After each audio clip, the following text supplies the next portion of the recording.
President. Well, 2 minutes isn't anywhere near long enough to highlight the Bowen blight on this country's energy sector.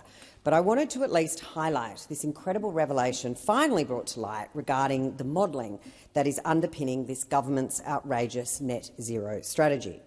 As we found out last week, in a gracious concession, the CSIRO's chief energy economist, Paul Graham, acknowledged that the GenCost modelling, which is what this government has regularly used to defend their aggressive targets, isn't quite the shining renewable beacon the government has rallied, or rather hidden behind.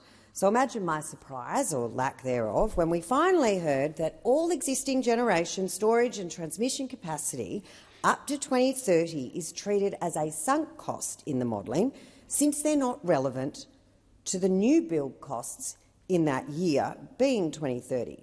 So this is the same modelling that said we'd all be $275 better off on our energy bills. So it's incredible. Basically, if we ignore the part of the equation where we spend billions of dollars transforming the grid by 2030, we find that renewables are actually the cheapest form of energy from 2031. Imagine that. Nick Cater wrote in The Australian today, the capital cost of the paraphernalia required to transform the grid by 2030 would not be $78 billion, but $1.5 trillion.